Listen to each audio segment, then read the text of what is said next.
Dan kini kita sudah terhubung dengan Wakil Tetap Indonesia untuk negara-negara Oki, Agus Maftuh Abe Gebriel, yang sudah terhubung melalui sambungan telepon langsung dari Jeddah, Arab Saudi. Selamat malam, Pak. Selamat malam, Mbak Ajeng. Iya, Assalamualaikum. Waalaikumsalam, Pak. Ya, Pak, ada rencana pemindahan kedubes Amerika Serikat dari Tel Aviv ke Yerusalem. Ini banyak menuai kecaman. Sebenarnya seperti apa dan apa yang melatar belakangi hal ini, Pak? Pertama kali perlu kami sampaikan bahwa tanggal 4 Desember kemarin ada undangan mendadak dari OKI untuk sebuah acara yang kita sebut dengan OIC Permanent Representative Extraordinary Meeting. Jadi sidang mendadak para wakil tetap negara-negara anggota OKI yang diadakan di Jeddah. Di edisi Arabnya mereka sebut dengan Al-Istisna'i ala Mustawa Al-Mandubin Ad-Daimin. Ini dilakukan mendadak sekali karena isu ini sangat sensitif. Betul. Dan saya sebagai Watap Republik Indonesia untuk OKI untuk menyampaikan pesan-pesan yang sudah digariskan oleh Jakarta oleh Ibu Menlu Retno Marsudi untuk menyampaikan beberapa catatan-catatan terkait dengan perpindahan ibu kota Israel dari Tel Aviv ke Yerusalem. Kami perlu menggarisbawahi bahwa usaha ini adalah merupakan wrong direction atau langkah yang salah dan bisa menjadikan turbulences di kawasan Middle East ini. Turbulensi seperti apa, Pak? Kendala-kendala apa yang ditakutkan apabila ibu kotanya pindah ke Yerusalem dari Tel Aviv? Sebagaimana yang sudah dicanangkan dalam deklarasi Jakarta 7 Maret 2016, yang dalam deklarasi tersebut disebut dengan pertama Bismillahirrahmanirrahim atas undangan yang mulia Bapak Presiden Joko Widodo, kami semua Raja, Kepala Negara, anggota OKI sepakat untuk menegaskan kembali dan mengamankan kesucian Al-Quds As-Syarif. Orang-orang Indonesia menyebutnya dengan Masjidil Aqsa.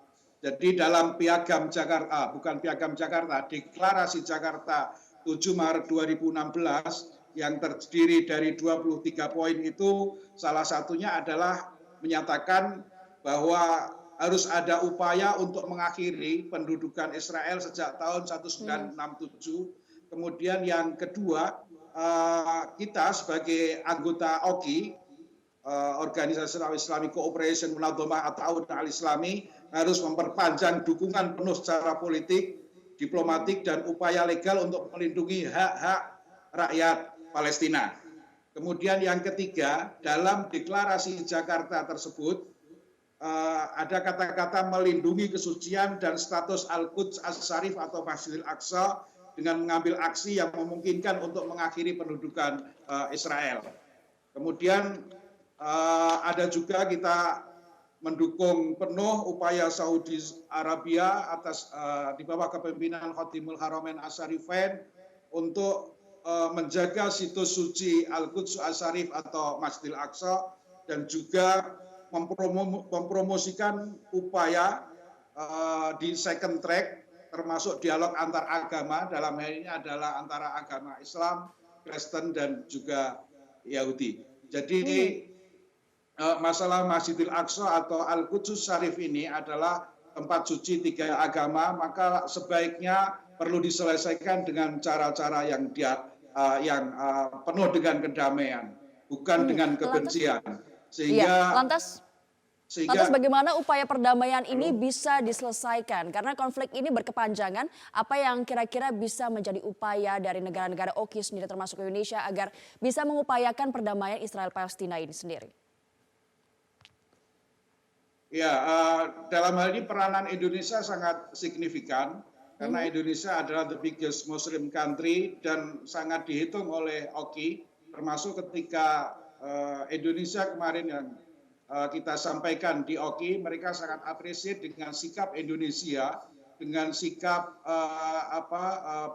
negara dengan penduduk Muslim terbesar ini bahwa tawaran-tawaran dari Indonesia langsung diterima oleh Oki. Jadi Indonesia pada prinsipnya dengan satu jargon bahwa apa yang dilakukan oleh Indonesia adalah melakukan spreading peace for all, menebarkan kedamaian untuk semuanya.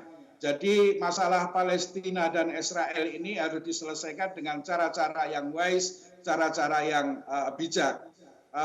Dalam sidang extraordinary Oki tersebut, kami juga sampaikan sikap Indonesia bahwa Indonesia sangat menyayangkan jika Amerika memindahkan kedutaan besarnya dari Tel Aviv ke Yerusalem. Dan ini dianggap oleh Indonesia sebagai wrong direction, sebagai langkah yang salah, karena ini akan memperburuk suasana dan memperlambat upaya-upaya damai yang sedang diusahakan oleh negara-negara Oki, dalam hal ini termasuk Indonesia. Lantas bagaimana hal ini bisa membuat upaya perdamaian menjadi terhambat atau merusak upaya perdamaian yang sudah diusahakan oleh sejumlah negara?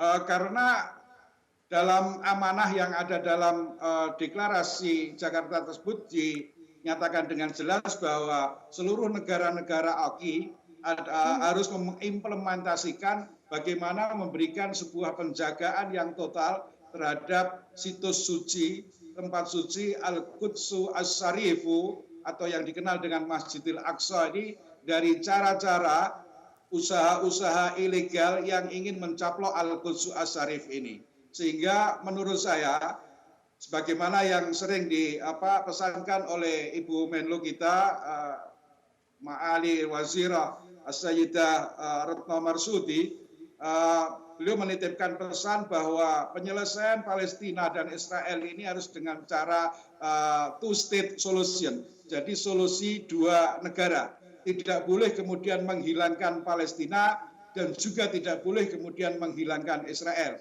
Ini yang sering disebut oleh para pengamat Timur Tengah, kita tidak boleh menyelesaikan masalah Palestina dan Israel ini dengan bendera mahwu Israel anil kharitah, menghapus Israel dari peta, atau mahwu Palestina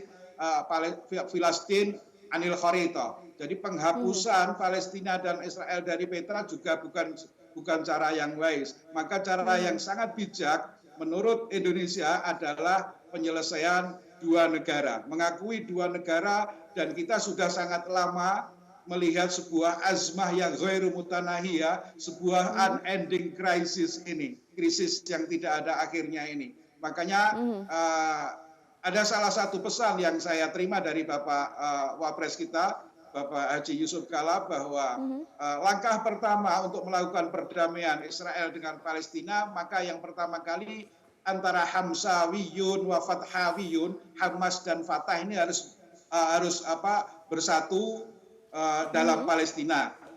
Mereka harus rukun duluan, kemudian setelah itu kita selesaikan dengan two-state solution, solusi untuk mengakui dua negara ini, bukan menghapus salah satunya dari peta dunia. Baik, Pak Agus Maftuh, terima kasih atas informasinya. Selamat malam waktu jeda, selamat beristirahat Bapak.